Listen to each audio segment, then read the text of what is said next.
പിന്നെ മന്തി ഐസ്ക്രീം എന്നാണ് കുട്ടികളെ ഭയങ്കരമായിട്ട് ചട്ടിക്കുന്നുണ്ട്. കൂട്ടും മിക്സിങ് എല്ലാം കണ്ടാൽ വലിയ ശാസ്ത്രജ്ഞന്മാരെല്ലാം ചെയ്യുന്നത് പോലെ ഉണ്ട്. മക്കൾ എന്നാൽ ദവാക്കി അടിക്കുന്നുണ്ട.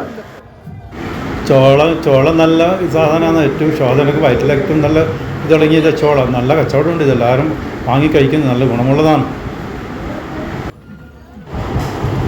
ഇത് നല്ല കിടലും സാധനം, നല്ല സർബത്ത്, പുൽക്കി സർബത്ത് എന്തൊക്കെയാണ് പറയുന്നത്. നല്ല ടേസ്റ്റ് ഉണ്ട്.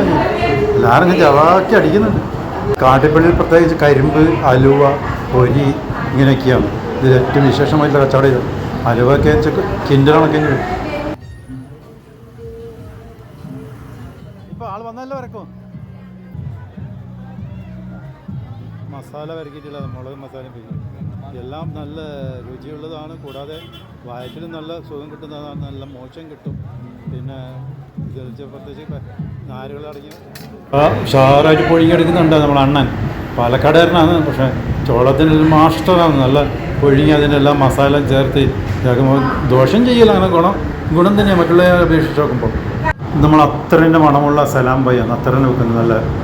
നല്ലൊരു കാര്യങ്ങൾ ചെയ്യുന്നതാണ്. ഇത് നോക്കിയാൽ കണ്ണെത്താ ദൂരം എന്ന് പറയുന്നില്ല, കിലോമീറ്റർ കണക്കായിട്ടുള്ളത് അലുവ, ചന്തയും പൊരിയും ഒക്കെ. അതിലൊക്കെ പിന്നെ കുട്ടികളെ പറ്റിക്കുന്നതും പെണ്ണുങ്ങളെ പറ്റിക്കുന്നതൊക്കെ ആയിട്ട് സാധനങ്ങൾ ഉണ്ട്. ഇതൊക്കെ കണ്ട ഇതിൻ്റെ അറ്റം കാണണമെങ്കിൽ കുറേ നടക്കണം, എന്നാലേ കാണും. അങ്ങനെ നീണ്ട് കിടക്കുന്ന ഒരു ചന്തയാണ്. ഒന്നൊന്നല്ല, ഇനിയുണ്ട്, ധാരാളം ഉണ്ട്, എത്രയോ ഉണ്ട്.